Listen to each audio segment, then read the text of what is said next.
Hello and welcome to my first ever One Piece manga review. Today we'll be discussing chapter 1077 titled You Should Have Put It Together Sooner. This chapter continues the intense battle between Zoro and Luffy, who teamed up with Lucci and Kaku against the Seraphim. And it sheds some light on the traitor situation on Egghead Island. Let's dive right into the Seraphim fight. This was a much tougher match than probably most of us expected. Most people probably thought Luffy and Zoro would just steamroll the Seraphim. However, they proved to be much more formidable opponents than we originally anticipated, and it's great to see them face a real challenge. At this point in the story, considering how many powerful allies Luffy has under his wing, we need to be reminded that the world government is a force to be reckoned with, so it is great to see that these elite soldiers of the world government are not to be taken lightly. I was really concerned that a final war between the world government and the Straw Hats would have no tension at all, especially after they ended the warlord system. Now, with the Seraphim already being so powerful, I have hopes for a very suspenseful war, if they make it through this arc. To stop that tangent and get back to the actual chapter, after some clashes Zoro finally realizes that the Seraphim bear a similar appearance to King, and that their defensive capabilities work just like King's. I personally think Zoro only now realizing all of this made for a great comedic moment in the chapter. One thing that caught my attention was that Luffy and Zoro don't appear to be using advanced Conqueror's Haki against the Seraphim. It would seem kind of smart to use such a strong ability against such powerful opponents. Maybe there is a catch behind Conqueror's Haki that was not yet explained to us. I also wonder what the limits of the Seraphim's defense is. They are surely not completely invincible even with their flame on, or at least there has to be some downside to their defensive mode, like a time limit or something. Because if they can just stay invincible forever, there would really be no reason for them to turn off their flame.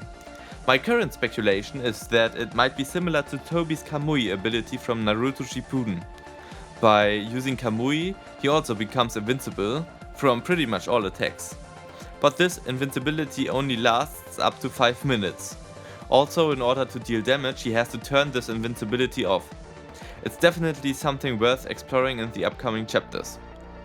It seems like the Seraphims have a lot of secrets up their sleeves, and I can't wait to see what they reveal next.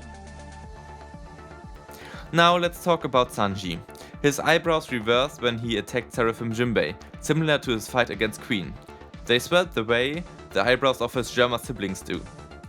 So far it seems likely that this indicates that he enters some kind of mode that enables him to use more of his Germa augmentations. It is also interesting to add that Sanji appears to have a different personality in this mode, as he seems much more evil now. Moving on, let's talk about Bora Seraphim. It's kind of weird that her love powers do work since she is only a child.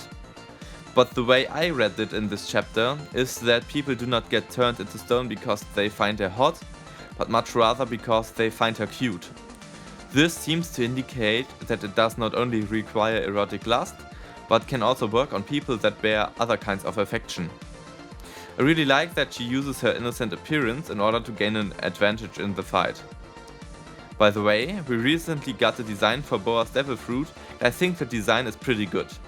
At least much better than Lucci's, which I do think, like many of the other designs we get from the One Piece magazine, does look way too much like its ability and is not really fitting with the designs we have in the series. Finally, let's discuss the new developments on who the traitor is. I was never really a strong believer in the whole Shaka is the traitor narrative, but the way he now suddenly remembered where Stella might be seemed very suspicious. But after he now got shot, he seems rather unlikely. Most of the other prominent candidates have an alibi. Edison, who was greatly speculated to be the traitor, also got injured this chapter. All of this makes evil Seraphims the most likely culprits. We know that Doflamingo uses a gun every now and then, especially in order to kill members of his family, like when he shot his father, when he shot Rocinante, as well as when he tried to kill Law. Still, it seems like some Vegapunk must have issued the order on the Seraphim, and we're left wondering who that could be.